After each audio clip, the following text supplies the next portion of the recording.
ሁለተኛ እንዳልልህ ማተከተሎ እንደተባለው ቅድም በዝማሬ ውስጥ የበላይና ግዙፍ አድርጎ ይሰሩልናል። ምዕራፍ 2 የመጣባቸው ሁለት በቀኝና በግራ የመጡባቸው ድምፆች ነበሩ። የቆላስይስ አማኞች አንዱ የግሪክ ፍልስፍናን መሰረት ያደረገ፣ አንዱ ደግሞ የአይሁድ ልማድ የተጣባው ሁለት ድምፆች መጣውባቸዋል። አንዱ ከፍ ወዳለ ልምምድና መንፈሳዊ ልህቀት ውስጥ ግቡ የሚያባብል ጎትዋች ድምፅ ነበረ። አንዱ ደግሞ ወደ ኋላ ልምምዶቻቸው እንዲመለሱ ያለ ጎታች ድምፅ ነበረ። ወደ አትንካ አትቅመስ። ስለዚህም ጎትዋቹንም ጎታቹንም ድምፅ እናንተ የተቀበላችሁት ክርስቶስ እኮ የእግዚአብሔር ሙላት ነው ይላል። ክብር ለኢየሱስ ይሁን። ማለት የሁሉ ነገር ፍጻሜና መደምደሚያ ነው። የሁሉ ጥያቄ መልስ ነው። ይሄንን ሙላት ይዞ ለሌላ ነገር መሰለፍ ማትረፍ ሳይሆን መዘረፍ ነው። መሙላት ሳይሆን መጉደል ነው። በከፊል ሳይሆን የእግዚአብሔር ሙላት የሆነ ነው ይልና ምዕራፍ 2 ላይ የሚላቸውም ሁለት ነገሮች ብዬ ወደ መጣሁበት ጉዳይ ልሄድ። ምዕራፍ 2 ከቁጥር 8 ላይ ያለውን ብቻ ላንብበው። ከቁጥር 6 የምንጀምረው ምንም አይደለም። እንግዲህ እዚህ ጋር የወሰደኝ ከኔ ጋር አሁን ሁለቱን ሳምንት ስንቆይ 3 እንግዲህ የሚሉ ንግግሮች አሉበት። ርዕሳችንም እሱ ቢሆን ምንም አይደለም። ስለዚህ ሲጀምር ግን እንግዲህ ብሎ የጀመረው አንዱ የታጠፈው ከዚህ ነው። አንዳንዶቹ መምህራን እንደውም ይሄ ወደፊትና ወደ ኋላ እንደሚከፈት በር የቆላስይስ መልእክት ወደዚህም ወደዚህም ያለውን ጉዳይ የጀመረበት ቦታ ነው ይላሉ። የተንቀሳቃሽ በር አይነት ነው። እንግዲህ ብሎ እንግዲህ ጌታ ክርስቶስ ኢየሱስን እንደተቀበላችሁት በእርሱ ተመላለሱ፣ ስር ሰዳችሁ በእርሱ ታነጹ፣ እንደተማራችሁ በሃይማኖት ጽኑ ምስጋና ይብዛላችሁ። እውነቱን ነው እኮ እንዲህ ያለ ጌታ ከተቀበላችሁ ጥያቄ ሳይሆን ምስጋና ይብዛላችሁ ካለ በኋላ ቁጥር 8 እንደ ክርስቶስ ትምህርት ሳይሆን እንደ ሰው ወግና እንደ ዓለማዊ እንደ መጀመሪያም ትምህርት ባለ በፍልስፍና በከንቱ መታለል ማንም እንዳይማርካችሁ ተጠበቁ። እንዳልኳችሁ አዲስ እና ትኩስ ዜና አለን የሚሉትን የፍልስፍናውን ስያሜም አልሰጠው። በሁሉ ዘመን እንደዚህ ያለ አባባይ ድምፅ ሊመጣ ስለሚችል እንደ ሰው ወግና ትምህርት የሆነ እንደ ክርስቶስ ያልሆነ ማለት ምን ማለት ነው? ከሰው የሚመነጭ ተስፋውን ስለማይፈጽም ግን የሚያታልልና የሚማርክ ማለት ምርኮ የብዝበዛ ቋንቋ ነው። እንዳይዘርፏችሁ ማለት ነው። ኢየሱስ ክርስቶስ የእግዚአብሔር ሙላት ለመገለጥ የማይችል ምስጢር የሆነውን ጌታን ተቀብላችሁ ለትኩስና አዲስ ለሚባል ነገር ስትሰለፉ ለከንቱነት ወረፋ ያዛችሁ ማለት ነው ብሎ ይለናል። በዚህም ዘመን ላለ ለየትኛውም ድምፅ አባባይም አታላይም ሆኖ ለሚመጣ ለየትኛውም አዲስ ተስፋ አገራዊም ይሁን ለሱ መሰለፍ ኢየሱስን የሚያህል ክቡር ሀብት ይዞ ለከንቱነት ወረፋ መያዝ ነው ይላል። መታለል ነው የሚለው ለዚህ ነው። የሚሰጠው ነገር ስለሌለው እንዳይማርካችሁ ማለት እንዳትዘረፉ ማለት ነው። እግዚአብሔር ይርዳል። የተቀበልነውን ይህን ክቡር ሀብትና የሁሉ ጥያቄ በቂ መልስ የሆነው ጌታ መያዛችንን እንዲገባን ሐዋርያው ጳውሎስ ይህንን ለመገለጽ የማይችል የእግዚአብሔርን ምስጢር ለማወቅ እተጋለሁ ይልና አሁን እናንተ ጋር እንዳስመጣኝ ደግሞ በሌሎች ሰዎች ልብ ውስጥ እንዲገባ ደግሞ እጋደላለሁ ይላል። ከፍ ብላችሁ ቁጥር 3 ላይ ስታነቡት ተገቢውንና ከፍ ያለውን ያለ ሁለተኛ ብቸኛ ነው የሚለውን ተገቢ ስፍራ እንዲይዝ እጋደላለሁ። እናንተም ይህን ምስጢር ለማወቅ የምትተጉ የፕሮግራሙም ዓላማ የእግዚአብሔር ምስጢር የሆነውን ክርስቶስን አጥልቆ ለመረዳት በተለያየ መንገድ ገጽታ በተለያዩ ሰዎች እየተገለገላችሁ እንዳላችሁ ስር የምትሰዱ ለመረዳት በዚህ ላይ ደግሞ ይሄን ለማሳወቅ የምትጋደሉ እግዚአብሔር ያርጋችሁ። ይህንን ብሎ ኢየሱስ ብቸኛና በቂ መልስ ነው ብሎ የእግዚአብሔር ሙላት የሆነውን ክርስቶስን የሁሉ ነገር ታጨቀበትን ካለን በኋላ ዛሬ ወደ መጣሁበት እንሂድ። ሁለት ነገር አድርጉ ብቻ ብሎ ይላል። በዚህ እውነት ስር ስደዱ ማለት የመሰረቱን ያህል ስለሆነ ቤት የሚጸናው በዚህ እውነት ከላይ ላይታ በላይ የእግዚአብሔርን ምስጢር ለማወቅ የምትተጉ ለማሳወቅ ደግሞ የምትጋደሉ ማለት በዚህ እውነት ስር ስደዱ። የኋላይን ትቼ የፊቴን ለመያዝ ይህንን እውቀት ለማወቅ እዘረጋለሁ ብሎ እንደሚል ስር ስደዱ ብሎ ይለንና ቀጥሎ ደግሞ ታነጹ። ሁለት ምክሮች አሉት። አንዱ እንደው ለዚህ ዘመን የላይ ላይታ ህይወት እየወደድን ስለሆነ ቤትም ስንሰራ መሰረት ወጪ ነው የሚበዛው ይለናል። ሰው ስር ልንሰድስን ግን የመሰረቱን ያህል ነው የሚጸናው።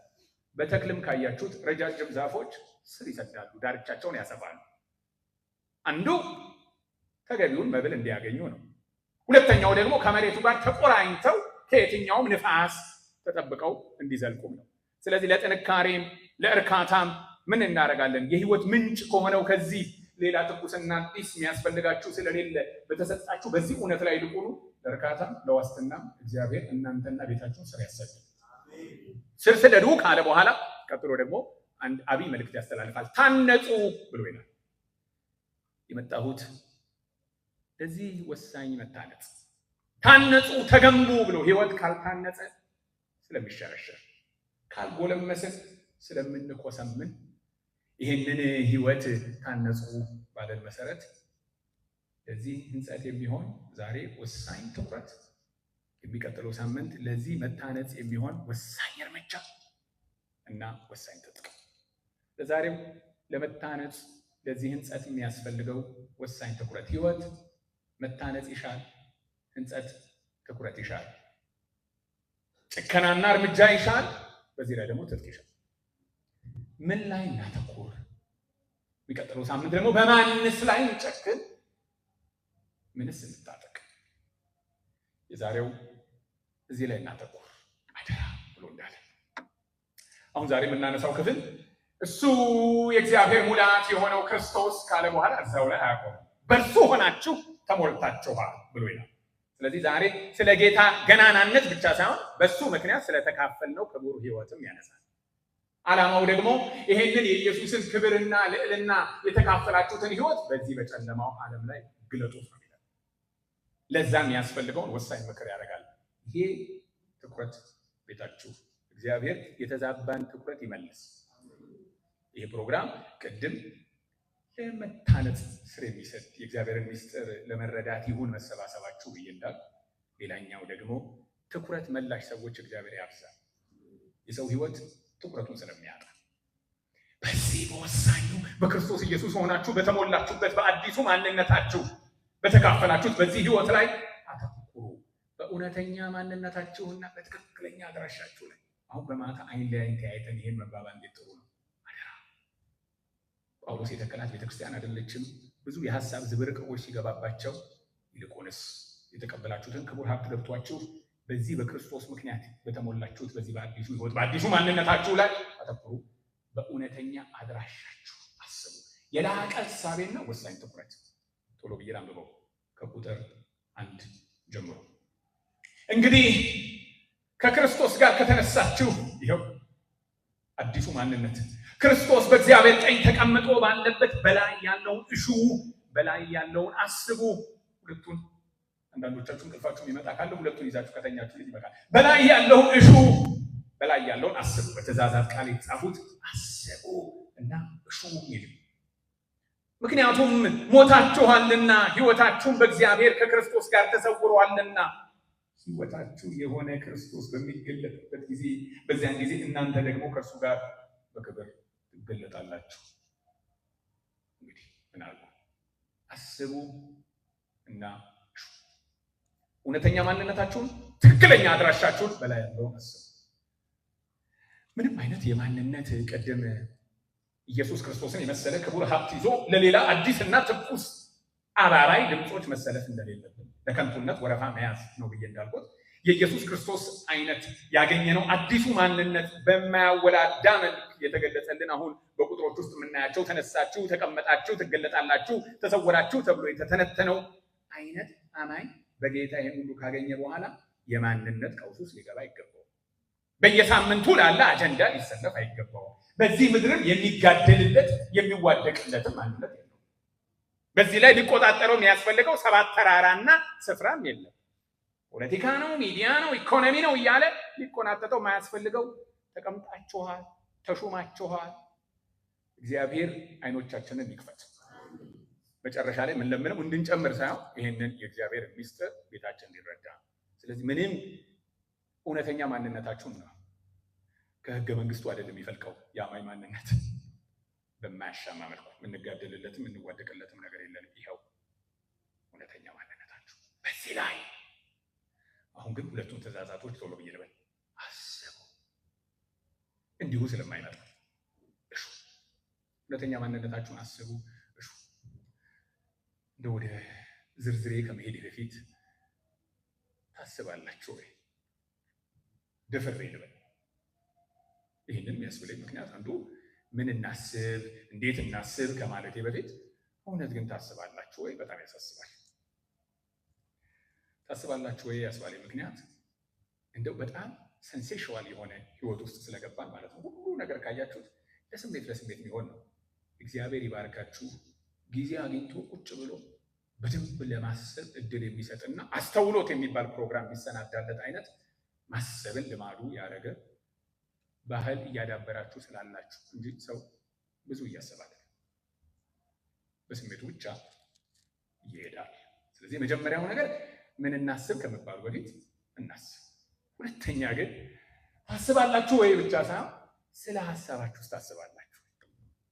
ይሄኛው ያስመጣኝ ምክንያት ነው። ዛሬ ስለምናስበው ነገር እናስባለን ወይ?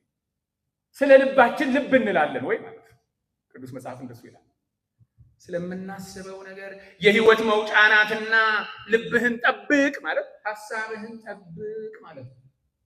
እውነት ስለ ሐሳባችሁ አስባችሁ ታውቃላችሁ?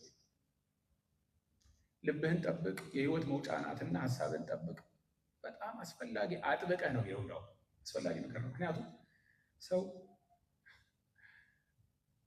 አንደበቱን ሊጠብቅ ይችላል። ይሉኝታ ይዞት ማለት ነው። የሆነ ነገር ልለው ነበረ ግን ተረፈ። እጁንም ህግ ሊጠብቀው ይችላል። አንደበቱን ይሉኝታ ይጠብቀዋል። ህጉን ደግሞ ልለው ነበረ ሰበብ እንዳይሆንብኝ ሊል ይችላል። ሐሳብን ማይጠብቀው ጠብቁታላችሁ ወይ? የህይወት መውጫ ነውና ዋነኛ ነውና እናስብ። በዚህ ላይ ደግሞ ስለ ሐሳባችን እናስብ፣ ስለ ልባችን ልብ እንበል። ይህንን የሚያስብለኝ አንደኛው ምክንያት ሐሳብ ተመልካች አለው። እውነት በጣም ተመልካች አለው። እግዚአብሔር ይባላል እሱ ነው። በጣም ራሴንም ወደ እናንተ ስመጣ እየጠየቁ ነበር። አሁን የማስበው ሐሳብ በፕሮጀክተር ቢተላለፍ እዚህ ያለፈው ሳምንት ያሰብኩት አልመጣም። እናንተ እንጃ የምትመጡ ከሆነ በፕሮጀክተር ቢተላለፍ የሚያሳፍረንና የማንመጣ ከሆነ እግዚአብሔር እኮ ያየዋል ያን ሐሳብ። ስለዚህ ምን ታስባላችሁ? አስቡ ብሎ ሲል መጀመሪያ ተመልካች አለ እግዚአብሔር ይባላል እና ቤታችሁ ስትሄዱ አንብቡ። ምሳሌ 15 ቁጥር 26 ላይ የበደለኛን ሐሳብ ይጸየፈዋል ብሎ ይላል። ሐሳብን ይኮንናል፣ ሐሳብን ይባርካል። ተግባር ሲሆን አይጠበቅም። ተግባር ሲሆን እጅ ከፍንጅ መያዝ የጸጥታ አስከባሪ ድርሻ ሊሆን ይችላል። እግዚአብሔር ልብ ከፍንጅ ልበለው ልብ ከምን እንደሚባል እሱ ላይ ይኮንነዋል። አጸያፊ ነው በአምላክ ፊት ብሎ ይላል። ሰነፍ በልቡ እግዚአብሔር የለም ይላል ማለት በተግባሩ ከማለቱ በፊት ማለት እግዚአብሔርን ቀንሶ ያሰበ ነው ሰነፍ የተባለ። ስታስቡ፣ ስታወጡና ስትወርዱ፣ ስትመዝኑ፣ ስትጥሉና ስታነሱ መካከለኛ ሆኖ እግዚአብሔር አለ ወይ? ስንፍና እንዴት ተገልጧል ሲባል እግዚአብሔር የለም ብሎ ያስባል። በልቡ ነው የሚለው። ስለዚህ በልባችን ስናወጣና ስናወርድ፣ ስንጥልና ስናነሳ አለ ወይ መካከል? ያሳሰባችን መካከል እንዲሆን ተፈልጓል። እንደውም ለነገሩ ካሰባችሁት የአምልኳችንም መካከለኛ እንዲሆን ተፈልጓል። በፍጹም ልብህ፣ በፍጹም ኃይልህ፣ በፍጹም ሐሳብህ ፈጣሪ መውደድ ማለት እኔ አንዳንድ ቀን አስባለሁ ምን ማለት ይሆን? በሐሳብ ፈጣሪ መውደድ። በሐሳባችን ቅድም እህታችን ስትዘምር መርታናለች። እግዚአብሔርን አሰብኩት ደስም አለኝ። ዮናስ እንደዚህ አይነት እድል ገጥሞት ያውቃል። አንዴ እስራኤላዊነቱን ሲያስብ፣ አንዴ አሦር ተቀናቃኝ ነው ብሎ ሲያስብ፣ ወደ ነነዌ ለመሄድ እምቢ ብሎ ወደ ተርሴስ አይነቱን ነገር ከሄደ በኋላ መጨረሻ ላይ እግዚአብሔርን አሰብኩት። በጣም ብዙ እሱ እንዳናስብ ያለው ስለ ሐሳባችን ተመልካች አለው። ሐሳብን ይኮንናልም ይባርካል። እንደውም እንበለው ካልን እኮ ዘፍጥረት ምዕራፍ 6 ላይ የሰው ሐሳብ ክፉ ምኞቱን ፈጽሞ ክፉ እንደሆነ አየ ብሎ ነው የጥፋት ውሃም የመጣው። ዓለም አቀፍ ፍርድ ያመጣው ነገር ቢኖር የሰው ልብ ሐሳብ ክፉ እንደሆነ አየ። ስለሳሳችሁ ተመልካች አለው። ሌላው ደግሞ በሐሳብና በተግባር መካከል ቀጥተኛ ዝምድና አለ። በሐሳብና በማንነትና በሐሳብና በተግባር መካከል አሁን በጣም ብዙ የተግባር ችግሮች እንዳሉብን እናውቃለን። ለምን መፍትሄ አላገኘንም ሲባል ለካ ሐሳብ ነው ወደ ተግባር፣ ተግባር ነው ወደ ልማድ፣ ልማድ ነው ወደ ባህሪ የሚቀየረው። ስለዚህ ምን ሆነን ሐሳባችንን መቆጣጠር ስላልቻለን ጠላት ስለወረረው ነው ተግባራችን የተበላሸው። እግዚአብሔር ይታደገን። ከመሬት ወረራ በላይ በጣም አደገኛው ነገር የሐሳብ ወረራ ስለሆነ ምን ሆነ ሲባል ሐሳብ ከተግባርና ከማንነት ጋር የሩቅ የጋብቻ ዝምድና ሳይሆን ቀጥተኛ ዝምድና ስላለ ሰው እንደሚያስበው በልቡ እንዲያ ነው ማለት እኮ በጣም ነው የሚገርመው። እኛ ስለ ራሳችን የምናስበውን ሳይሆን ስናስበው የዋልነውን ነን። ተማነህ ሲባል እኔ ስለኔ ማስበው ሳይሆን እኔ ሳስበው የዋልኩት እንዴ። ከማንነትና ከተግባር ጋር ቀጥተኛ ግንኙነት ስላለው ሐሳብ ያሳስባል። ተመልካች አለው፣ እግዚአብሔር ይባላል። ተግባር ሳይሆን በፊት ሐሳብን የሚኮንንና የሚባርክ። በዚህ ላይ ደግሞ ሐሳብ ከተግባር ጋር ቀጥተኛ ግንኙነት ከማንነትም ጋር የተያያዘ ስለሆነ ሐሳባችሁ ላይ ዘብ ቁሙልን ነው ዛሬ። ይህንን እንኳን ቀስቀሽ ከሄድኩ ይበቃኛል። ሐሳባችሁ ያሳስባችሁና ለሐሳባችሁ ዘብ ቁሙ። አንድ የመጽሐፍ ቅዱስ መምህር አንድ ልምዶ ሲናገር ሕይወቴ ሐሳቤ ሲበታተንብኝ ይላል። አሁን ለሐሳብ ዘብ መቆም ማለት ቆላስይስ ከተባለው በላይ ኮተቤ ነው የሚያሳስበው። አሁን እነሱ ጋር ከሚመጡት ድምጾች በላይ እኛ ጋር ከኛ ቁጥጥር ውጭ የሆኑ በርካታ ነገሮች እንድናስብና አሁን የተባልነውን ነገር በላይ ያለውን አስቡ የተባለውን የሚሻማ ትኩረት የሚሻማ ነገር ስለሚረጭብን ማለት ነው። ከቆላስይስ በላይ ኮተቤ የሚያሳስበው። የዛን መምህር ንግግር ከመናገሬ በፊት ግን ወደ ህይወታችን እየመጣ ያለው ከመሬት ወረራ በላይ አሳሳቢ ነው ያልኩትን የሐሳብ ወረራ ብናየው ሰሞኑን አንድ ጥናት አነብ ነበር። በሶሻል ሚዲያ ምክንያት ይላል በቀን ውስጥ ሰው ከ5 እስከ 10 ደቂቃ በቁጥሩ እንዳልጠራባችሁ ብዬ ነው በአቬሬጅ ልበል፣ ከ5 እስከ 10 ደቂቃ አንዴ ስልኩን ያያል። እያንዳንዱ ሰው አብዛኛው ሰው በቀን ውስጥ ከ4 እስከ 4.5 ሰዓታት ስልኩ ላይ ያሳልፋል። ይሄ በየወሩ ወስዶት በአመት 68 ቀናት ነው ማለት ነው። የሰው ልጅ በምድር ቆይታው 70 እና 80 ነው በተባለው ሲባዛ ከ11 እስከ 13 አመት ስልካችን ላይ አለ። እኛ አይደለንም የራሳችን ባለቤት ሆነን። አሁን የሚወረወረው ደግሞ ቶሎ የሚመጡት ሐሳቦች ሌላ ነገር። አሁን ዘብ መቆም ግድ ይላል። እግዚአብሔር ዘብ ያስቆማችሁ። እና የመጽሐፍ ቅዱስ መምህር ራሴን ቁጭ ብዬ ታዘብኩታል ማለት ከዚህኛው ጋር በሐሳብ ስንገላታ እንደው አሁን እኔ ቢሮ ቢኖረኝ እና አለቃ በሆን እና ሰራተኛ መካከል አንዱ ኮሪደር ላይ ዝም ብሎ እንደዚህ ሲሄድ ቢያየው የማደርገው ነገር ቢኖር እኮ መጥራቴ አይቀርም መናገሬ፣ አስተዳደራዊ እርምጃ ማለት ቢሮም ገብተን ቁጭ ብለን እንነጋገር ማለት አይቀርም። ከራሴ ጋር ስብሰባ መጥራት አለብኝ አልኳለ። እግዚአብሔር ዛሬ ስብሰባ ያስጠራችሁ በሆነ በሐሳብም ወዲህ እንኳን ካለ እኔ አልታዘዝ ብሎኛል መንፈስ ቅዱስ ወይ ናና አግዘኝ እስከነል ድረስ ከራስ ጋር ስብሰባ መጥራት ደግሞ መጽሐፍ ቅዱስ ሰው ብቻውን ሲያወራ በምድር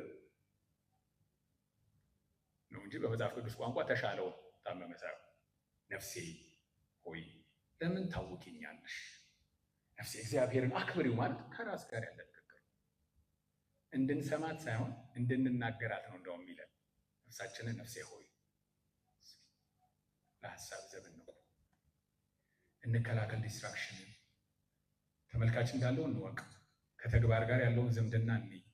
ሐሳብ ሲወረር ህይወት ስለሚወረር ወደ ህይወታችን የሚመጡትን እናያቸው። ሐዋርያው ቅዱስ ጳውሎስ ግን አስቡ ካለ በኋላ ይልቁኑ ቀጥሎ የሚለው ግን ዘብ መቆም ብቻ ሳይሆን በዚህኛው ነገር ተመዷት ብሎ ይላል። ሁለተኛው እሹ የሚለው እሱ ምን እናድርግ? አለማሰብ ስለማይቻል በዚህ ትዋጥ ነፍሳችን። እግዚአብሔር እዚህ ውስጥ ይክተታል። እሹ የሚለው አሁን ከአስቡ በላይ ጠንካራ ስሜት። አስቡ ማለት አሰላስሉ፣ ቀጥሎ አነሳዋለሁ፣ ሰማያዊውን ነገር በላይ ያለውን በክርስቶስ የሆነውን ብሎ ትልልቅ ነገሮች ብሎ በዚህ አይምሯችሁ ይያዛልና ጠንካራ ቃል ተጠቀመ። እሹ የማያቋርጥ ፍላጎት ማለት ነው። መሻት አጥብቆ መፈለግ ማለት ነው። መሻት የጠፋ ነገር እስኪገኝ ድረስ በዚህ ላይ ቀዳሚ ምርጫ አድርጎ ማለት ነው። አስቀድማችሁ ብሎ ስለዚህ አለማሰብ ስለማንችል ከሌላ ዲስትራክሽን መለየት ብቻ ሳይሆን በዚህ ነገር ደግሞ ህይወታችንን ልንጠምዳት ያስፈልጋል። ኋላ ያላችሁ ልጆች ስለሚያውከኝ ይቅርታ ቦታ ቀያቸው። ሁለቱ ልጆች ላይ አያችሁ ከአንተ ጀርባ ያሉት እሹ ብሎ ይላል በላይ ያለው አያችሁ። ለሐሳቤ ዘብ ቆምኩ ማለት ነው። የሚበጠብጣችሁ ነገር እንደዚህ ተከላከሉት ማለት ነው። በሌላ አነጋገር ትምህርቱን ተግባራዊ ላድርገው ብዬ ያለው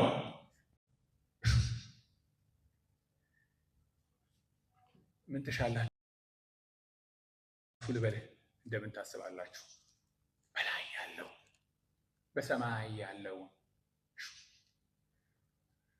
በሰማይ ያለውን ህይወት በምድር ለመኖር ሌላኛው አስተሳሰብ ለሚስ ስለሚገባ ይሄንን ሰማያዊ አስተሳሰብ የእናንተ አድርጉ ካለ በኋላ ሁለተኛ ደግሞ ይሄንን እሹት ብሎ አለን። ሰማይን በምድር ለመኖር በላይ ያለውን በሰማይ ያለውን ብሎ አለ። አሁን እዚህ ተቀምጠን ሐሳባችን ወደ ላይ መሄድ እንደሚችል ቶሎ ቶሎ ብዬ ምክንያቶች ልደርድር። የመጀመሪያው ነገር አሁን ቀጥሎ ማነሳውን የሰማይን ነገር እሹ፣ በዚህ በምድር ካለው ዲስትራክሽን ነፍሳችሁን እየከለከላችሁ ይልቁኑ በዚህ ነገር ያዟት ተብሎ የተሰጠንን ነገር ለማሰብ ለእኛ ባዕድ አይደለም። በእውነት አሁን እኔ የተወራጨው ምክንያት ተወለደ በቀር ሊያይ አይችልም ብሎ ዳግም ልደት አንዳንዱ ከላይ ካልተወለደ በቀር ይላል። ስለዚህ የላይ ህይወት መጥቶ በህይወታችን ጀምሯል። ዳግም ልደት ከሰማይ የተላከ መንፈስም የተካፈል ነው። ከሰማይ የመጣ ህይወት ነው ጅማሬያችን። ከሰማይ የመጣ መድኃኒት የተቀበል ነው። ከሰማይ የመጣ መንፈስ ነው የተካፈል ነው። አገራችሁን በሰማይ ነው ተብለናል። ሰማይ ለኛ ባዕድ አይደለም። ይሄንን እሹት ብሎ ይለናል። ይህንን በሌላ ስፍራ አገራችሁ በሰማይ ነው ብሎ ያላቸው የፊልጵስዩስ አማኞች ሐዋርያው ቅዱስ ይህንን ሲላቸው የሰማይ ዜጎች ናችሁ ብሎ ሲላቸው ሩቅም ቢሆን መሻታችሁ ከሰማይ ጋር ሊቆራኝ ይችላል ብሎ ሲላቸው አንዳንዶቹ ትርጉሞች የሚሉት ነገር ከሮማ ከተማ 1200 ኪሎ ሜትር ርቃት አላት ፊልጵስዩስ። ግን በሮማ ዜግነታቸው ይመካሉ። ሁሉ ነገር የሮማ ነው እና አንዳንዶቹ ሰዎች ምን ይላሉ? ከሮም ተነስተህ ወደ ሮም መሄድ ነው ይባላል ፊልጵስዩስ ስትገቡባት። ይህንን የምታገኙት ሐዋርያት ሥራ ምዕራፍ 16 ላይ ጳውሎስ ወደዛች ከተማ ገብቶ ሲሰብክ እኛ የሮማ ዜጎች ሆነን ሳለን ከኛ ባህል ውጪ የሆነ ነገር ብለው አሉ። ስለዚህ በሮማ ዜግነታቸው የሚመኩ ግን ከሮማ ርቀት የሚኖሩ ባህላቸው የሮማ ትምክህታቸው የሮማ ልክ እኛ አሁን ጣሊያንኛ ሀገር ትንሽ ቢቆይ ኖረው አበላላችንም አለባበሳችንም ኪነ ጥበባችንም ጣሊያንኛ የለም። ልክ እንዲሁ ምን ሆኑ ሲባል በዚህኛው ባህል አፌክትድ ሆኑ። የሮማ ዜግነት ስላላቸው ከሮም ሩቅ ሆነው ግን እንደ ሮም ኖሩ። የሮም ባህል ያዙ። ፊልጵስዩስን እኛ ብዙ አናቃትም ተሆን ካላችሁ የራሱ አንዳንዱን ሰው ማሰብ ነው። ኢትዮጵያዊ ራሱ በውጭ ሀገር ያለ ከዚህ ከማንነቱ ጋር የተቆራኘው ከኢትዮጵያዊ ዜግነቱ ጋር ስለሆነ እዛ ሆኖ ይሄን ሲያስብ ይውላል። ውጭ ሀገር ኖሮ የኢትዮጵያ ባህል ነው የሚያከብረው። የኢትዮጵያን የባህል ልብስ ነው የሚለብሰው። የኢትዮጵያን የባህል ምግብ ነው የሚበላው። እዛ ላለው ነገር ስሜት የለውም። ልቡ እዚህ ሆኖ ይኖራል። ይቻላል እንዴ? አሁን በላይ ያለውን ነገር በሰማይ ብሎ ሲለን ለእኛ የተካፈልነው ህይወት የመጣ መድኃኒት የተቀበልን የሰማይ መንፈስን የጠጣን ሀገራችን ደግሞ በሰማይ የሆንን ስለሆነ በሰማይ ሐሳባችሁን እግዚአብሔር በዚህ ቤታችሁን ይውላል። በሰማይ በሆነ ናፍቆትና መሻት ሀገራችን በሰማይ ነው ብለውዳል። ይሄ ለቀብር ጊዜ የምናስበው ብቻ መሆን የለበትም። እኛ መጻተኞች ብቻ አይደለም፣ በምድር ያለን መጻተኞች ብሎ መጽሐፍ ቅዱስ እንደሚነግረን እንግዶች ብቻ ሳይሆን ወደ ሰማይም እየሄድን ያለን መንገደኞች ነን። ታላቅ ህዝብ ነን ብለን እንደምንዘምረው ራሱ ተጓዥ ህዝብ ነን ብለን ብንዘምር ጥሩ ነው። መንገደኞች ነን።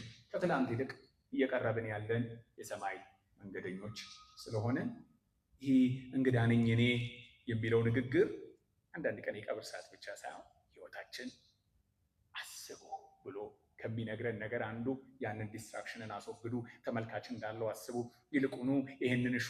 ልክ እንደ መንገደኛ ልክ እንደዛ ሀገር ዜጋ ስታስቡ ምን በሉ? ኢትዮጵያዊ እዚያ ሆኖ እንደዚህ ሀገር እንደሚበላው ሰማይ ምን ይላል እያላችሁ አስቡ። ስትመርጡም እሱ ይምረጥ፣ ባህሉ አፌክት ያርጋችሁ።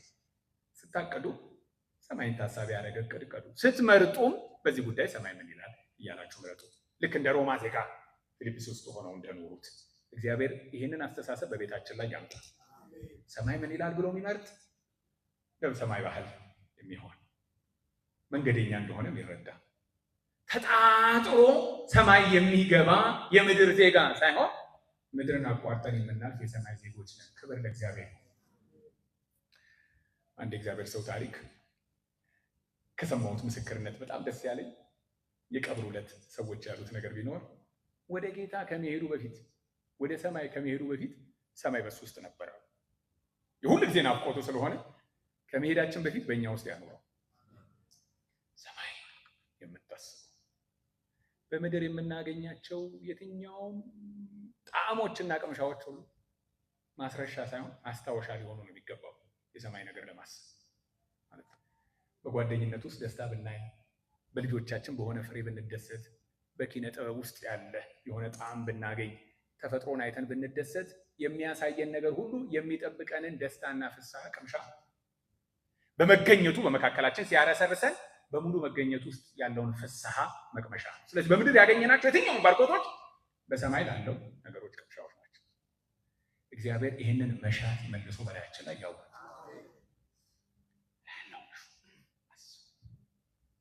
ቀጥሎ ያሉትን ጽኑ መሰረቶች ቶሎ ቶሎ ብዬ ልበል። በዚህ ምክንያት ይላል አሁን የሰማይ ዜጎች ነን የምንለው አገራችን በሰማይ ነው የምንልበት ምክንያት እንዲህ ያለ ማንነት እንዲህ ያለ ቁርኝት ስላለን ብሎ ቁጥር 3 ጀምሮ የሚላቸውን ነገሮች ቶሎ ቶሎ ይላል። ሞታችኋልና እንዴት አላስብ ነው የሚሄድ ሕይወታችሁን በእግዚአብሔር ከክርስቶስ ጋር ምን ብሏል? ተሰውሯልና። ሕይወታችሁ የሆነ ክርስቶስ በሚገለጥበት በዚያን ጊዜ እናንተ ደግሞ ከእርሱ ጋር በክብር ትገለጣላችሁ። ለዚህ ነው ስለ ክርስቶስ ብቻ የሚናገር ሳይሆን በእሱ ሆናችሁ ተሞልታችኋል ብሎ እንዳለን ይሄው ከሰማይ ጋር ይሄው ከክርስቶስ ጋር ይሄው ከሕይወቱ ጋር ያለንን ቁርኝት ቶሎ ቶሎ ብሎ ይላል። ግን ሰማይን አስቡ ብሎ ሲል ከላይም እንደሚል ከክርስቶስ ጋር ከተነሳችሁ ክርስቶስ በእግዚአብሔር ቀኝ ተቀምጦ ባለበት በላይ ያለውን እሹ ሲል የሆነ ከባቢ አየር አይደለም። ሰማይ የሆነ ስለ ውብ ቦታ አንዳንድ ቀን ልናስበው እንደምንል ሳይሆን የመጀመሪያ የሚነግረን ከባቢ አየርም የሆነ ስፍራም ሳይሆን ክርስቶስ በእግዚአብሔር ቀኝ ተቀምጦ ባለበት በላይ ያለውን እሹ ማለት ሁሉን ወራሽ ባደረገበት ምላስ ሁሉ ጌታ ነው እንዲል ጉልበት ሁሉ እንዲንበረከክ ክርስቶስ ማለት የደህንነት መሲህ ሁሉን ጠቅልሎ ሙሉ ወዳደረገበት ብሎ በኢየሱስ ክርስቶስ ጽድቅና ልዕልና የተሞላውን ሕይወት የተፈጸመውን ደህንነታችሁን ይሄን ያገኛችሁትን ክቡር ነገር አስቡ ማለት ነው። ስለዚህ እኔ ግን ቶሎ ብዬ ይህንን ሰማይ ሲል በክርስቶስ የተሰራውን ስራ ከኛ ጋር ያለውን ቁርኝት ግን ቶሎ ቶሎ ብዬ ልበል። ሞታችኋል፣ ተነስታችኋል።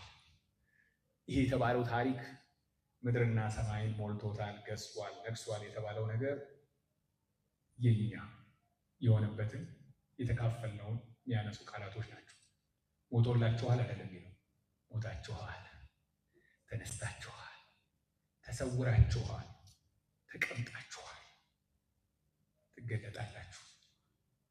ቅድም እንደተባለው ምን ብዬ ላስብ፣ በምንስ ልደነቅ ነው የሚያስፈለው። ምክንያቱም እዚህ ውስጥ የሌለ ነገር የለም። በክርስቶስ የተደረገልን ማለት ሞታችኋል ማለት እንደው ዝርዝሩን ከማየታችን በፊት እናንተ እኮ ሐዋርያ ጳውሎስ ለቆሮንቶስ አማኞችም ሲናገር እንደው በዘውትር ልማዳቸው ሊቀጥሉ ሲሉ ከምድር ጋር ያላቸው ቁርኝት እንደተቋረጠ ሊያሳይ ኃጢአት እኮ ሞታችኋል ማለት ስለ ሞት ሞቶልኛል አይደለም። እሱም ብዬ ብጀምር ጥሩ ነው። ተነስቷልም አይደለም፣ ተነስታችኋል። እናንተ እኮ ብሎ የዚህ የኢየሱስ ታሪክ በአንድ ወቅት በምድር የተከሰተ ነገር አድርገው የአእምሮ መስማማት ያደረጉ ሰዎች ሳይሆን ከዚህ ነገር ጋር አብረው ህብረት የፈጸሙ ናቸው። ስለዚህ እንግዲህ አሁንስ መስቀል ላይ ይዟችሁ ከወጣ አሮጌው ሰዋችን ከእሱ ጋር ተሰቀለ ካላችሁ በጣም እኮ የተቋረጠ ነገር እኮ አለ አለና በኃጢአት ጸንተን እንኑር እንዴት ትላላችሁ? እናንተ እኮ ሞታችኋል ብሎ አሁን እኛ ሞታችኋል ብለን ካለ እንደው ሳሁን ንውረገረግ ራሱ አንዳንዱ ሀሳብ እንድንቋረጥ እኮ መቋጫ ነው የሚሆንልን። ስለሞትኩኝ እኛ እንላለን። ይኸው አዲሱ ማንነታችን ማለት ነው። እኛ ይሄንን እናደርጋለን ይሄንን አናደርግም ስንል በመተዳደሪያ ደንብ መሰረት ብቻ ሳይሆን በዋነኛነት እኛ እኮ ላለፈው ነገር ስለሞትን የማናደርገው ይባላል። እኛ እኮ ይልና ተነስታችኋል ብሎ ስለሚል እኛ ለአዲስ ተስፋና በአዲስ ዓላማ የተነሳን ሰዎች ስለሆንን እኛ ያለፈው ነገር የተቋጨ አዲስ ተስፋ የተሰጠን እኛ ሲባል ከእርሱ ጋር ተቀምጣችኋል ከብራችኋል ማለት የከበርንና የተሾምን ስለሆነ እኛ ለክብር አንዋደቅም፣ ለክብር ሽሚያ ውስጥ አንገባም። ተሾማችኋል ተከብራችኋል ብሎ ስለሚል እኛ ተሰውራችኋል ማለት ትልቅ ዋስትና አግኝታችኋል ማለት እናንተ ትገለጣላችሁ ማለት ትልቅ የክብር ተስፋ ተሰጥቷችኋል። የምንጠብቀው እንግዳ አለን፣ የተሰጠን ዓላማና ተልዕኮ አለን። ማንም አይሳፈረንም ማለት ነው። እኛ እንዲህ ነን። ስለዚህ በጌታ መሆን ማለት ቢለው አስቡና እሹ እንዴት እንደሚቀል ለካ እኛ እኮ ሞተናል፣ ተነስተናል፣ ተቀምጠናል፣ ተሰውረናል። በደንብ አሜን ያላላችሁኝ ግን ቃሎቹ ድፍንፍንም ስላሉ ነው። ትንሽ ሲዘርዘር እናርጋቸው። ከሞታችኋል ጀምር። ሞታችኋል ማለት ለራስ ለኃጢአት፣ ለዓለም፣ ለሕጉ። በዚህ ምክንያት ነው ምዕራፍ 2 ላይ ባለፉት ጊዜያቶች እንዳያችኋቸው አትንካ አትቅመስ በሚባል ሰዋዊ ደንብ ነፃ ልንወጣ የማንችለው ከሕጉም ይሁን ከክፉ ተጽዕኖ ከኃጢአትም ባርነት መትረፊያው ብቸኛው መንገድ ሞት ስለሆነ ክብር ለእግዚአብሔር ይሁን። በሞት ነው የምታመልጡት። ይህንን ቤተክርስቲያን እንድንረዳ ስለምትፈልግ ከኢየሱስ ክርስቶስ ሞቶልኛል ብቻ ሳይሆን ሞታችኋል ብሎ መስቀል ላይ ይዞን ስለወጣ ድንኳን 2 ቦታ መጣል አለበት ይላሉ አንዳንዶቹ ሰዎች። አንዱ ቀራኒው፣ አንዱ እኛ ቤት ማለት ነው። ዳስጣል አላልኩም። ሁለቱ ቦታዎች መሆን አለበት።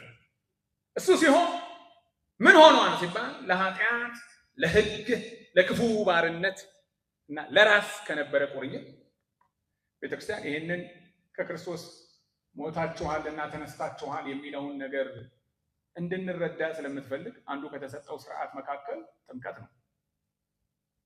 ቆሮንቶስ ምዕራፍ 6ም ይህንን ነው የሚነግረን። ተቀብራችኋል ከእርሱ ጋር ተነስታችኋል ይልና ይሄ በውጭ የተካሄደ ታሪክ ብቻ ሳይሆን የኛ ህይወት ነው። ተባብረናል ከዚህ ጋር ከክርስቶስ ጋር ያለንን ትብብር ለማሳየት ነው የምንሞተው፣ የምንቀበረው፣ ደግሞ የምንነሳው ብሎ ይላሉ። በጥንት የመጽሐፍ ቅዱስ ታሪክ ውስጥ ግን ከአንድ ሰው ጋር መቀበር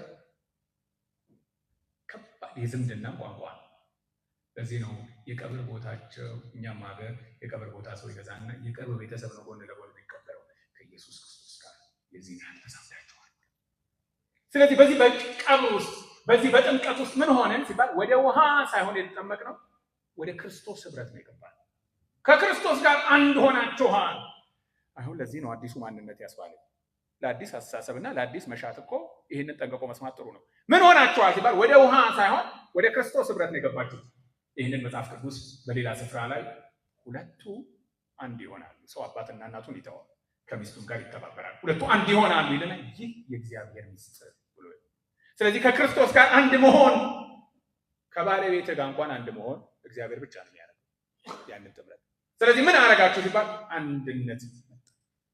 በዚህ አንድነትና ውህደት ውስጥ ምን ተካሄደ?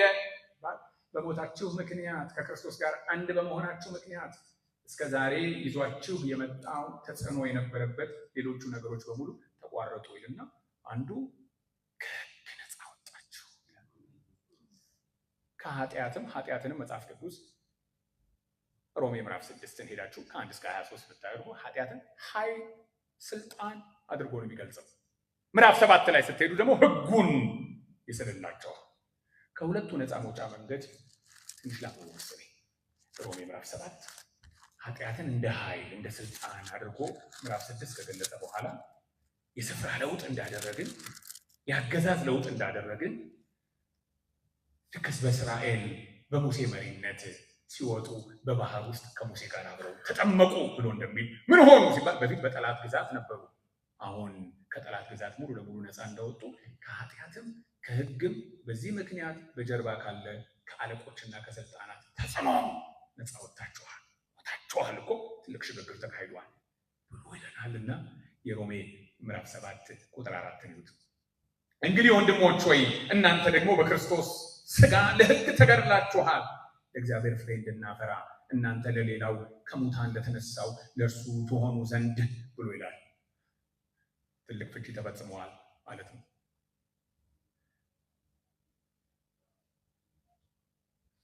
ቁጥር 6 ደግሞ ይወጡ አሁን ግን ለእርሱ ለታሰርንበት ስለሞትን ከሕግ ተፈተናል።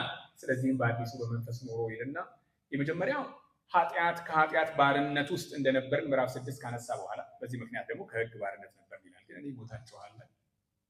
የኃጢአት እንደ ትናንቱ የሚያዘንን ኃይል በላያችን ላይ አጥቷል። ክብር ለእግዚአብሔር ይሁን።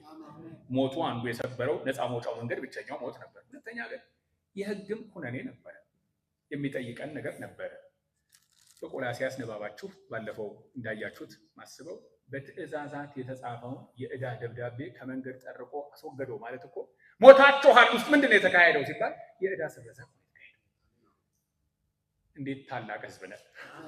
ዕዳው የተሰረዘለት ማለት ያኔ የነበሩ ወንጀለኞች ያጠፏቸው ጥፋቶች፣ ለምሳሌ በርባን ስር ይጻፍ ነበረ። በርባን ተሰቅሎ ቢሆን ነፍሰ ገዳይ ነበረ፣ እንደዚህና እንደዚያ ያደረግ ነበረ። ስለዚህ ምክንያት የስቅላት ፍርድ ተፈርዶበታል ተብሎ በጌታ በኢየሱስ ላይ አንዳችን በደል አልነበረበትም። ምን ሆነ ሲባል የሁላችንም በትእዛዛት የተጻፈው የዕዳ ደብዳቤ ከመንገድ ጠርቆ አስወገደ። ስለዚህ ምን ሆነ ሲባል ከስር የተከሰስንበትን በሙሉ ከሕግ ነፃ ሆነ፣ ከክፉ ተጽዕኖ ነፃ ሆነ፣ ከኃጢአት ነፃ ሆነ፣ ከራሳችንም ከዓለም ማለት እንደ ጎረቤት ከመኖርም ከመሰሉት ቁርኝቶች ለአዲሱ አስተሳሰብ ለአዲሱ መሻት አንዱ ልንረዳው የሚገባው አዲሱ ማንነት ምን አይነት ሲባል ሞታችኋል ተብሎ የተቋረጠ። ሁለተኛ ደግሞ እና በጣም ተስፋ ሰጪው ደስ የሚለው ተነስታችኋል ይላል። የአዲስ ጅማሬ አመልካች ነው። ተነስታችኋል። የዕዳ ስረዛ ብቻ ሳይሆን የድል ተካፋዮችም ሆናችኋል። አብዛኞቻችን እንደው ዝም ብለን ነው እኮ በምድር ሀሳብ የተያዝነው እንጂ የነፃ መውጣት ጥያቄ፣ የዕዳ መከፈል ጥያቄ ሰው መቼም ስጋትና ፍላጎት ያለው ፍጥረት። ስለዚህ ፍላጎት እንደው እኮ እኔ እንዴት ይሆን ወይ ስጋቴ እንዴት ይሆን ወይ በትእዛዛት የተጻፈውን የዕዳ ደብዳቤ ከመንገድ አስወገደው። ከዛ በኋላ ደግሞ የድል ጥማት ካለብን ወደ ሌላ ማማከር ሳያስፈልገን አለቆችን፣ ኃይሎችን፣ ስልጣናትን ድል የነሳበት ሞትን ያደባይበት የዚህ የትንሣኤው ህይወት ተካፋዮች ናቸው። ተነስታችኋል ማለት የድል ተካፋዮች ሆናችኋል። የድል ጥያቄ ተመልሶ ቀጥሎስ ምን ሆናችኋል? ተቀምጣችኋል ከእርሱ ጋር። ከፍ ያለ የተቀባይነት ቋንቋ ነው። ተሹማችኋል ማለት እግዚአብሔር ያለ ልክ ከፍ ከፍ አደረገው፣ በቀኙ አስቀመጠው ማለት የክብርና የተቀባይነት በነገስታት ቀኝ መቀመጥ ያለ ከፍ ያለ ተቀባይነት፣ የሪጀክሽን የመወደድ ጥያቄ ላለን ይኸው በእግዚአብሔር ፊት ተቀባይነት አግኝታችኋል፣ ተሾማችኋል። እንደ አንድ ንግስት አስቡት። አሁን ንጉሱ የሚያገኘው ክብር አለ። ንግስቲቱን ድንገት ልክ አስቴር እንደሆነችው ማለት ነው ቤተሰባችን የሆነች አንዲት ብትታጭና ቢያገባት የንጉሱን ቤኔፊቶች ሁሉ የመጠቀም እድል አገኛል። መታ ተካፈለችው ማለት ነው። ተቀምጣችኋል፣ ተቀባይነት አግኝታችኋል።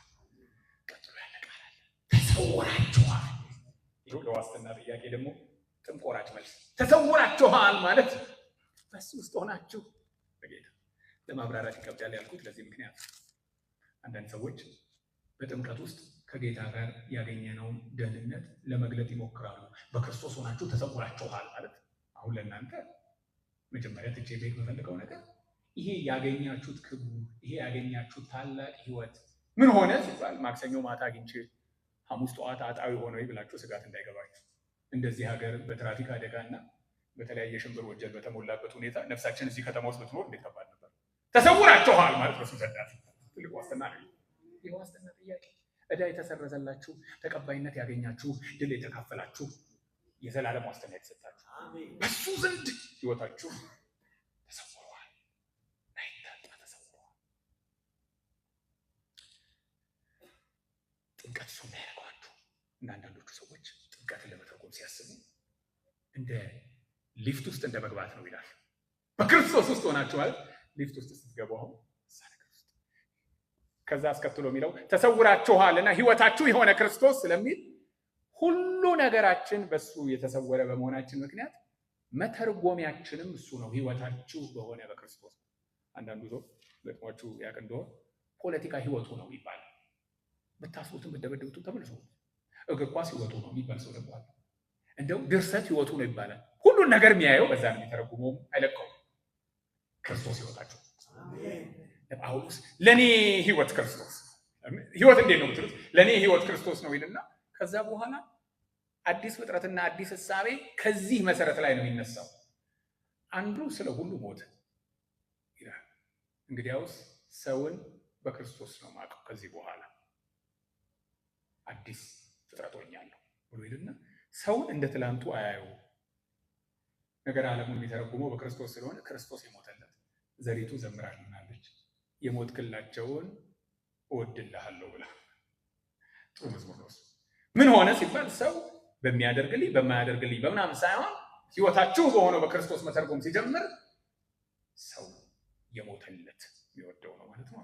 ኃጢአትንም እንደ ትላንቱ ማየት አቆመ ማለት ነው። ኃጢአትም እንደው ደስ የሚል ጣፋጭ የሆነ ነገር ለመብልም ያማረ ማለት ተወውና ኢየሱስ ክርስቶስን እርቃኑን ያስቀረው ነገር ነው ብለዋል። ኃጢአትንም ሰውንም ህይወታችሁ የሆነ ክርስቶስ ትልቁ ዋስትና ሁለንተናዊ ትገለጣላችሁ። ይህ ደግሞ የክብር ፍጻሜ፣ የዕዳ ሰረዛ፣ የድል ተካፋይነት፣ የዘላለም ዋስትና፣ ተቀባይነት፣ በቀኝ መሆን። በዚህ ላይ ደግሞ ትገለጣላችሁ። ክብር ለእግዚአብሔር። ትገለጣላችሁ ማለት እንዲህ ያለ ከፍ ያለ ክብር ፊት ለፊት ይጠብቃችኋል። አሁን ማን እንደሆናችሁ ዓለም ላያውቅ ይችላል። በእውነት ይህን ማንነት ተጠምቀንም ከክርስቶስ ጋር ህብረት አድርገን ሲያየን በባለፈው ስሙ ሊጠራን ይችላል። ልክ ጌታን አሁን ብዙ ሰው እንደማያውቀው ሁሉ አንድ ቀን ግን የወጉት ሁሉ ያዩታል፣ በታላቅ ክብር ልዕልና ይመጣል ተብሎ እንደሚባል እኛም አሁን ተሰውራችኋል። እንደዚህ ያለ የክብር ፍጻሜ አለ። አንድ ቀን ግን ትገለጣላችሁ። አንደኛ ዮሐንስ ምዕራፍ 3 የመጨረሻ ጥቅሳችን እንይና ሁለት ጸሎቶች ጸልየን እንለያያለን። ለሚቀጥለው ሳምንት ሌሎቹንም ስለምንሄድባቸው አንደኛ ዮሐንስ ምዕራፍ 3 የቅዱሳን ናፍቆት የነበረው ከፊት ለፊት ያለ በሌላ ነገር እንዳይያዙ ሀሳባቸውን በሙሉ የያዘው ህይወታቸው በሆነ በክርስቶስ በዚህ በክቡሩ ሞታችኋል ተብሎ የተቋረጠውን ህይወት ተነስታችኋል ተብሎ አዲሱ ጅማሬ፣ የድል ተካፋይነት፣ የዕዳ ስረዛ፣ በዚህ ላይ የዘላለም ዋስትና፣ በሰማይ ያለ ተቀባይነት፣ የተሰወረ ህይወት ደግሞ በክብር የመገለጥ ተስፋ ያለውን ይህንን እያሰቡ ሁል ጊዜ በዚህ ተስፋ እርስ በርሳችሁ ተጽናኑ ብሎ የሚጠብቁት ቀን የሚጓጉለት ከፊት ለፊት ያለ የክብር ተስፋ አንደኛ ዮሐንስ ምዕራፍ 3 ቁጥር 1 እንደዚህ ነው። የእግዚአብሔር ልጆች ተብለን ልንጠራ አብ እንዴት ያለውን ፍቅር እንደሰጠን እዩ እንዲሁም ነን። አሁን እዚህ አዳራሽ ያለን ሁላችን እንዴትም አይነት ሁኔታ ውስጥ እንሁን፣ አሁን ቀደም እንደተባለው የሞትን የተነሳን ከእርሱ ጋር የተቀመጥን ህይወታችን በእሱ የተሰወረ ስለሆነ የእግዚአብሔር ልጆች ነን። ቀጥሎ ግን ደግሞ እንዲህ ሁሉ ይጠብቀናል ገና። ስለዚህ ምክንያት ዓለም እርሱን ስላላወቀው እኛን አያውቅም። ይሄው ለዓለም እንደተሰወረው እሱን እንዳላወቀው እኛን አያውቅም። ወዳጆች ወይ አሁን የእግዚአብሔር ልጆች ነን። ምን እንደምንሆን ገና አልተገለጠም። ዳሩ ግን ቢገለጥ እርሱ እንዳለ እናየዋለን። ይሄው የቅዱሳን የክብር ተስፋ ምን ማለት ነው? ይሄ እሱ እንዳለ እናየዋለን። ልክ ዮሐንስ በራእይ ላይ እንዳየው አይኖቹ የእሳት ነበልባል ገቡ መታጠቂያ አሁን በድንግዝግዝ እንደምናየው አሁን በቅምሻ በአምልኮ ውስጥ በመገኘቱ እንደምናየው ያን ቀን በግርማው እናየዋለን። እሱም ብቻ አይደለም፣ እሱን እንድንመስል እናውቃለን። እሱ ይከብራል ብቻ ሳይሆን ክቡር ስጋውን እንዲመስል የተዋረደው ስጋችንን የሚቀይርና ይህንን ክብር እናያለን። ሁለት ነገር ብቻ ነው ዛሬ የምንለው። እንዲህ ያለ ታላቅ ክብርም ከፊት ለፊታችን ስለሚጠብቀን አንደኛ ይህንን ረሃብ የቀማን ነገር ቅድም ፓስተር እንዳለ ቢሮ ውስጥ ነበርኩ። ረሃቤን ፈውሰው የአስቴር ስሰማ ነበረ። በጣም እንዲህ የመሰለ ዋነኛ ማንነታችንን እንዳናስብ እንዳንሻ ረሃባችንን የቀማ ጤና የነሳን ነገር ሰው የሚያውቀውን አይደለም የሚያደርገው። ሰው በባህሪው የሚሻውን የሚያደርግ ፍጥረት ነው። ዛሬ መጸለው እሱ እባክህ መሻሌን ቀይረው፣ እባክህ ረሃቤን ቀይረው። የምናውቀው የምናደርግ ፍጥረት ብንሆን ኖሮ እስከዛሬ የሰማነውን ነገር ትክክልና ትክክል ያልሆነውን እኮ እናውቃለን። ቤታችን ስንሄድ ግን መልሰን ትላንት ያደረግነውን እንደገና። ለዚህ ነው የዓመት መግቢያ ላይ የአዲስ ዓመት ሪዞሉሽን ብለን እንወስንና ከ3 ዓመት በኋላ ወደ ነበርንበት ልምምድ እንመለሳለን። አሁን የገባኝ ነገር ሰው የሚያውቀውን ሳይሆን የሚያደርገው የሚፈልገው። ስለዚህ አሁን አእምሮዬ ላይ ሳይሆን ልቤ ላይ አወርደው ማለት ነው። መሻት ይቀየር። እግዚአብሔር በላይኛይቱ መሻት ቤታችሁን ይንደፍ። በዚህ ይበቃል። ሁለተኛ የእግዚአብሔር ምስጢር የሆነውን ክርስቶስን እንድንረዳ አይኖችን ክፈት ማለት ነው። ይሄንን ሌላ ነገር ጨምር ሊዛም እግዚአብሔር ሆይ በህይወቴ ያደረካቸውን ነገሮች እንድገነዘብ፣ የተቀማሁትን ረሃቤን መልስ፣ የተቀበልኩትን ስጦታ እንዳይ አይኖችን ክፈት። ጌታ ከኛ ጋር አለ።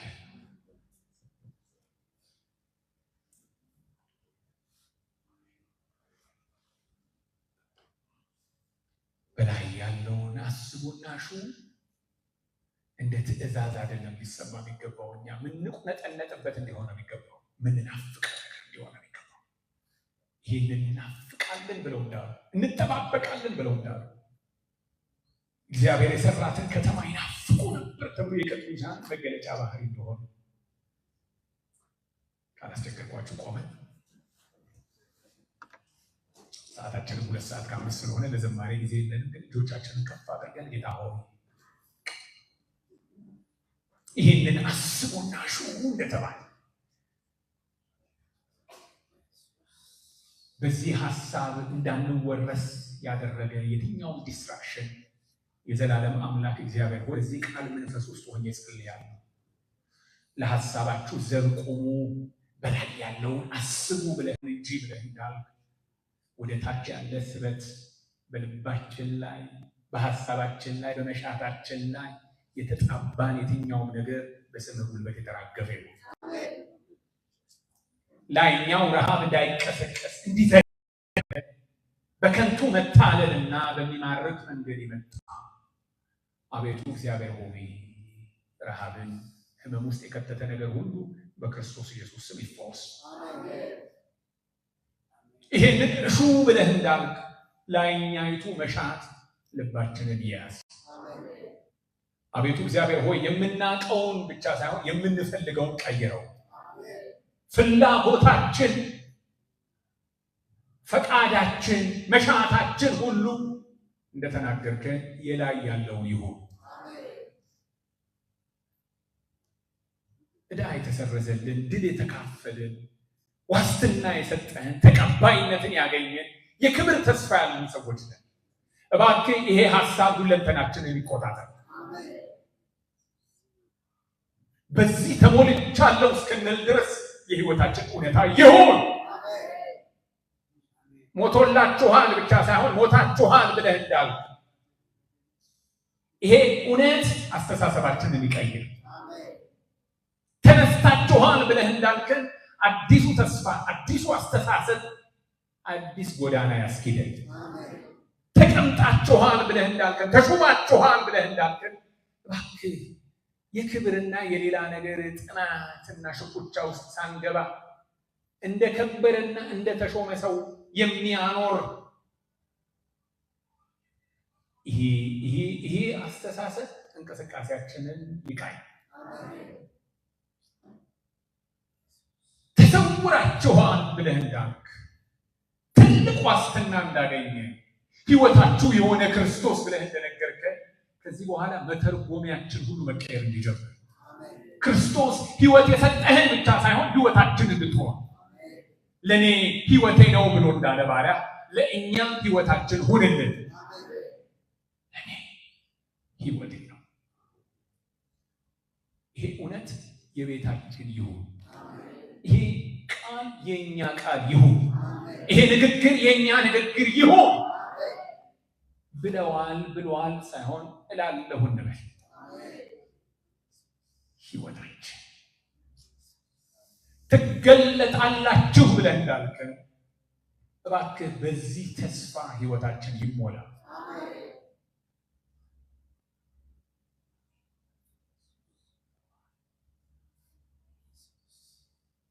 ይህ ናፍቆት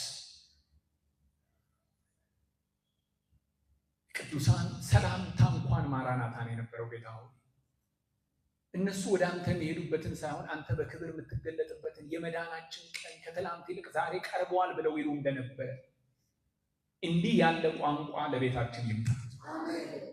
ነገ አይታወቄ አይደለም ለኛ እግዚአብሔር ሆይ የመዳን ቀን ይባላል።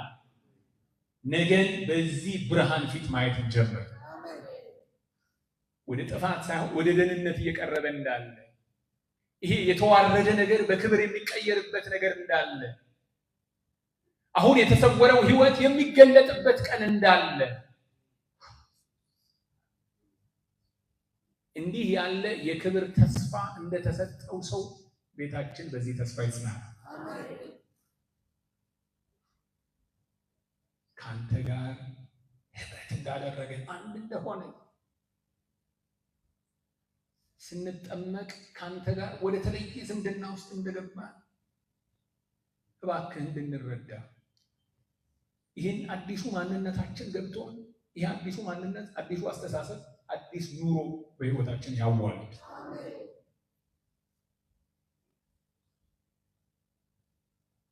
ሹትና አስቡት ባልካቸው በሁለቱ በእነዚህ ክቡር ትእዛዛቶች ዛሬ ካንተ ውጭ የሆኑ ሐሳብና መሻቶች በእነዚህ በላይኛው ሐሳብና መሻቶች ይጠቁ።